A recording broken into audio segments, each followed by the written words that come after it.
Deixa eu começar aqui a gravação. Pronto, iniciou. Então, voltando aqui novamente a nossa história. Então, a gente vai começar, né, falando a respeito dos projetos de vocês, né, que vocês vão ter de fazer os projetos direitinho, e aí vocês vão estar fazendo os encaminhamentos. Quem é que vai ficar para fazer a leitura, quando a gente solicitar a leitura? Tem alguém que quer fazer a leitura? Alguém vai se comprometer a fazer a leitura? Certo. Então, vamos lá, botar aqui para apresentar a tela.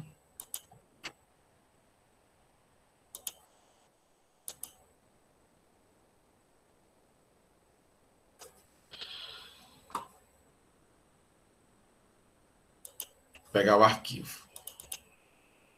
Eu tive de reiniciar o computador. Deu uma bugadazinha.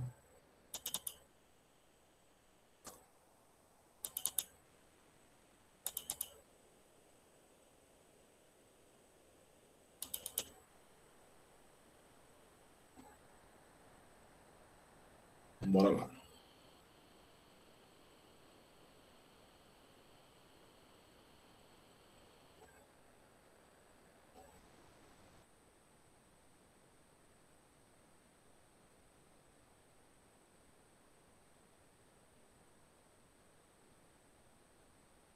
O computador hoje está lento, não sei o que é. Vou ter que fazer uma limpeza nele aqui.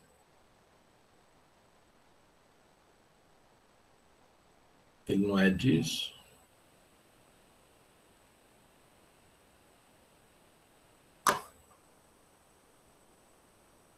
Ok.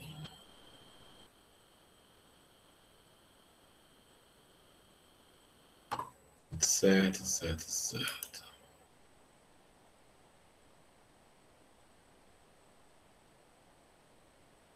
Ok. Vamos lá. Tá ouvindo aí? Sim, professor. Beleza. Vamos lá. Qualquer coisa aí. Eu fiquei um tempão falando sozinho, pensando que ela caiu do nada. Então, vamos lá. Vamos para a nossa apresentação, certo? Então, quem aí poderia fazer aí a leitura aí da primeira parte aí? Eu, professor. Faça aí. Dinâmica. Espera aí. Quando se fala em dinâmica, não, nada a ver. Não é ralhando aí. Não está saindo a tua voz. Pode falar aí alguém. Quem é que tá fazendo a leitura? Dinâmica. Pois é, Quer fazer o que, Marcos? A Neis quer fazer? Quando se fala em dinâmica de corpos, a imagem que vem à cabeça é a clássica e mitológica de Isaac Newton, lendo seu livro sobre uma macieira. Repetidamente, uma maçã cai sobre sua cabeça. Segundo consta, este foi o primeiro passo para o entendimento da gravidade, que atraía a maçã. Ótimo. Isso aí é exatamente aquela mitologia que se passa. O Isaac Newton, né, debaixo de um pé de maçã, uma maçã caiu na cabeça dele, ele elaborou todo o contexto da gravidade. Claro que nós sabemos que isso é mais um pouco de romance do que propriamente uma história verídica, né? Ele estava, assim, estudando sobre isso, né? E aí ele percebeu e tentou explicar, né, os efeitos da gravidade. Muitos gostam de dizer que ele criou a gravidade. Não, a gravidade é um fenômeno natural, não se cria fenômenos naturais. Fenômenos naturais são explicados. Então, o que ele fez, na realidade, foi uma explicação sobre os efeitos da gravidade sobre os corpos, né? A superfície da Terra. Quem lê aí a outra parte? Vou ler aqui. Está aí na imagem aqui, né? Essa imagem aí. O entendimento da gravidade. Com o entendimento da gravidade, vieram o entendimento de força e as três leis de Newton. Na cinemática, estuda-se o movimento sem compreender sua causa. Na dinâmica, estudamos a relação entre a força e o movimento. Então, é exatamente Newton que vai estar fazendo esse entendimento entre as leis, né, de Newton, que elaborou sobre o seu próprio nome, e esse entendimento da força vai aparecer exatamente o conceito relacionado à aceleração ou gravidade, por assim dizer. Né? E a gente vai estudar mais na frente a história da força-peso, né, os aspectos da força-peso. Na cinemática, que é o estudo anterior que nós fizemos, nós estudamos somente a ideia de movimento, velocidade e aceleração. A gente não se preocupa, por exemplo, de onde é que vem essa aceleração. Ela vem exatamente da ideia de força. Então, é na dinâmica que a gente vai trabalhar essas relações aí de força e movimento. Segundo encarte, de quem é aí agora?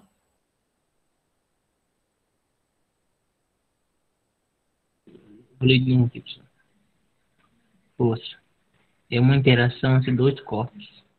O conceito de força é algo intuitivo, mas para compreendê-lo pode se basear em efeitos causados por ela, como aceleração.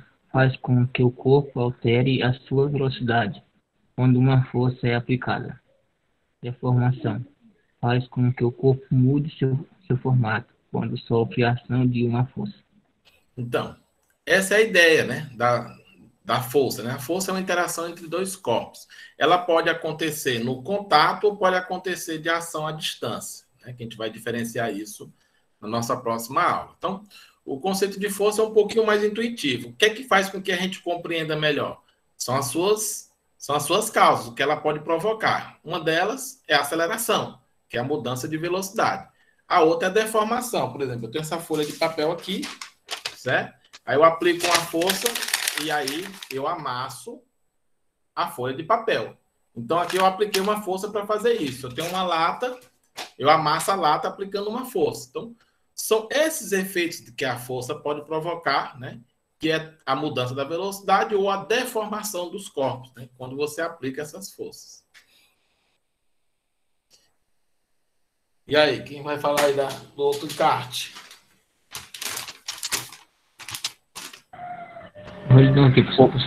Força resultante é a força que produz o mesmo efeito que todas as outras aplicadas a um corpo, dadas várias forças aplicadas a um corpo qualquer. Então, aqui eu tenho um corpo qualquer, tenho várias forças aqui aplicadas, força F1, F2, F3 e F4. Eu somando essas forças vetorialmente, levando em consideração a direção, o sentido, eu vou ter um resultado comum, né, para um único local, e essa força nós vamos chamar de força resultante. É o exemplo desse aqui, ó. Então, aqui a força resultante é aquela que é dada pela soma vetorial de todas elas aplicadas. Então, eu somei vetorialmente todas aquelas forças e eu vou ter uma única força que eu vou chamar de força resultante. E nós vamos empregar ela já já aí na segunda lei. Então, o próximo encarte aí, quem é? Eu, professor, porque é a aluno da que tinha ido embora aí na que eu falei. Uhum. Pode falar.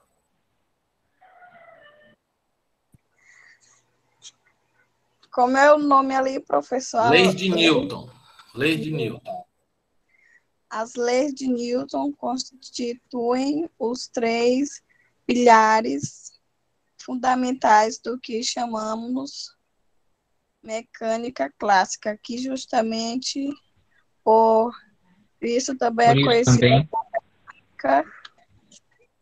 como mecânica newtoniana. Mecânica newtoniana. Newtoniana. Isso. Então, as leis de Newton, ela é exatamente a descrição de toda a mecânica relacionada nesse período aí, que é a chamada mecânica clássica ou mecânica newtoniana, certo? Por exemplo, a gente consegue fazer um foguete ir para a Lua usando a mecânica newtoniana, né? Claro que hoje a gente usa técnicas e a mecânica um pouco mais avançada do que essa mecânica clássica, uma mecânica superior, né? Inclusive já usamos conceitos quânticos para esses desenvolvimento tecnológico. Mas os cálculos ainda são empregados para baixas velocidades, os cálculos da mecânica clássica, né? Claro que se a gente partir para altas velocidades, que ainda não trabalhamos com essas altas velocidades, né, vamos lá para a teoria da relatividade. Né? Não é o caso ainda. A não ser quando a gente começar a construir os hipermotores, né, que são aqueles motores de hipervelocidade, né, que chega ali próximo à velocidade da luz. Aí a gente vai cair num outro contexto, tá bom? Então, quem lê aí a primeira lei? Princípio da inércia. Quem vai ler? Vou ler aqui. Ei. Quando estamos em um carro em movimento e este freia repentinamente, nos sentimos como se fôssemos atirados para frente, pois nosso corpo tende a continuar em movimento.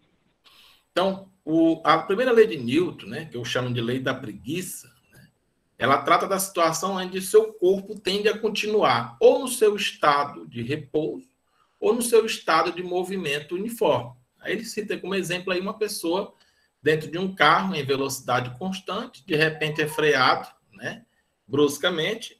Então, se você não se segurar, né, não aplicar uma força para segurar o seu corpo é arremessado para frente devido à inércia do seu corpo, né? É assim que funciona aí essa ideia de inércia, né?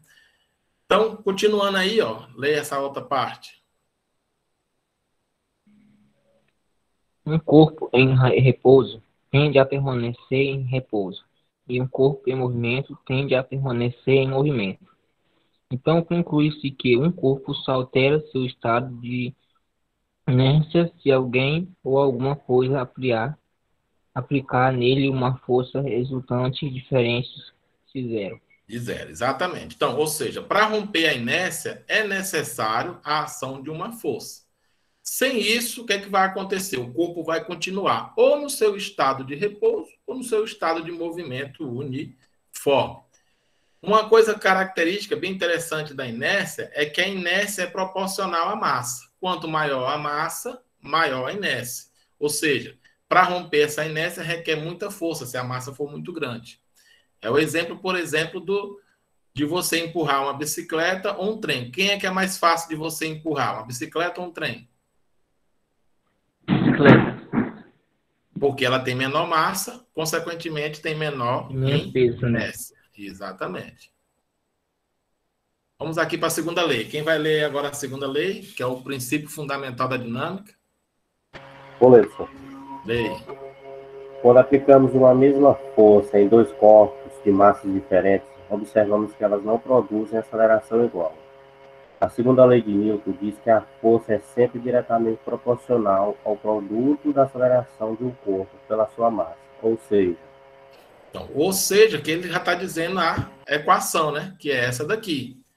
O módulo da força é igual a MA, certo? Isso quer dizer o quê? Que a força é o produto MA. Se eu aumentar a aceleração, se a força não mudar, eu tenho de conservar, né? Se eu conservar aqui a força, eu vou ter de diminuir a massa. Ou vice-versa, se eu aumentar a massa para conservar a força, eu tenho de diminuir a aceleração. O importante é que o produto aqui dê o resultado da força. Isso no caso de eu conservar a força, né? Então, cada um desses elementos, né, tem a sua unidade de medida, né, no SI. Né? A força é medida em Newton, representado pela letra N, maiúsculo, em homenagem a Isaac Newton. O M é da força do quilograma, né? É a massa, né? É dada em quilograma. E a aceleração no SI é em metros por segundo ao quadrado. Então, você tem aqui um corpo de massa M puxado por uma força F, então ele vai adquirir uma aceleração. E, como é uma força resultante, então a mesma orientação da força é a mesma orientação da aceleração. Quem vai ler aí esse encarte?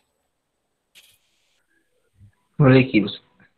A unidade de força no sistema internacional é o N, Newton. Isso. Que equivale a quilogramas. Quilograma vezes metro por segundo ao quadrado. Isso. Quilograma metro por segundo ao quadrado. Exatamente. Então, vamos aqui para o exemplo da segunda lei, certo? O exemplo da segunda lei, quando uma força de 12 N é aplicada em um corpo de 2 kg, qual é a aceleração adquirida por ele? Então, você vai aplicar a fórmula F igual a MA. Você quer saber o A, então você vai jogar o M para lá dividindo. Então, quem é A? F sobre M. O F é 12, o M é 2. 12 por 2, 6. Então, dá 6 metros por segundo ao quadrado. Tá bom? Terceira lei. Quem vai ler aí sobre a terceira lei? Terceira lei de Newton, princípio da ação e reação. Lei de Newton, princípio da ação e reação. Quando uma pessoa empurra uma caixa com uma força F, podemos dizer que esta é uma força de ação. Mas conforme a terceira lei de Newton, sempre que isso ocorre, há uma outra força, com módulo de direção iguais, em sentido oposto à força de ação. Esta é a chamada força de reação. Ou seja, ação e reação sempre vai existir. Quando eu faço uma força, o corpo reage com uma força igual, na mesma direção, só que em sentido oposto. Esse é o exemplo de ação e reação. É o que caracteriza que as forças do universo é um número par, porque para cada ação existe uma reação.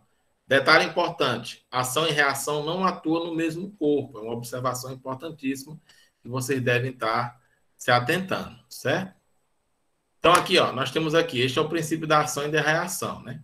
Então, quando eu tenho um corpo aqui, aí eu tenho duas forças iguais, na mesma direção e sentido oposto, isso aqui não representa um par de ação e reação. Por quê?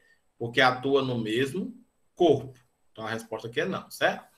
Agora, eu tenho aqui um corpo na superfície da Terra.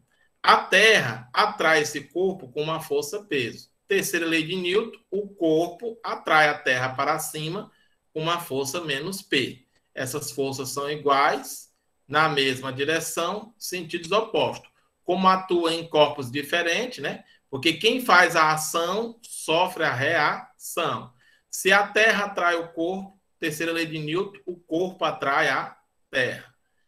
Lembre bem desse detalhe. Quem faz a ação sofre a reação. Eu até gosto de brincar a respeito aqui da terceira lei, que numa briga, por exemplo, ninguém apanha, né? Se a pessoa der uma mãozada na cara do indivíduo, a cara do indivíduo vai dar uma carada na mão do outro, né? A mesma força aplicada pela mão é a mesma força aplicada pelo rosto. Ação e reação. Agora, quem vai sentir mais? Aí é um outro efeito, certo? Mas as forças empregadas são iguais. Vamos aí para as questões para nós finalizarmos, tá bom? Então, se a força resultante sobre o corpo é constante, então você vai ter o quê? Aquilo que nós falamos, né? Se isso aqui não muda, então, se um aumenta, o outro diminui, para dar o mesmo produto sempre. Se um aumenta, o outro diminui, para dar sempre o mesmo produto sempre. Então, a resposta aí, letra D, né? Sua aceleração aumenta ou diminui dependendo da massa do corpo. E um corpo de massa igual a 5 kg, inicialmente em repouso, sofre a ação de uma força resultante, constante e de 30 N. Qual é a velocidade do corpo depois de 5 segundos? Então, como ele parte do repouso, 0. Então, a força MA, certo? Então, eu vou botar aqui o F30, né, que ele deu aqui, e a massa 5. Então, quem é o A? Vai para lá dividindo, 30 por 5, 6. É a aceleração. Peguei a equação da velocidade, V igual a V0 mais AT, né? O V0 é 0, o A é 6, que eu calculei, e o tempo que foi dado aqui de 5, né? 6 vezes 5, 30 metros por segundo. Por coincidência, igual o valor da força, mas não quer dizer que sempre isso acontece. Então, resposta certa aí, letra D. Então, finalizamos aí a aula de hoje. Agora sim, né? Deixa eu parar aqui a gravação.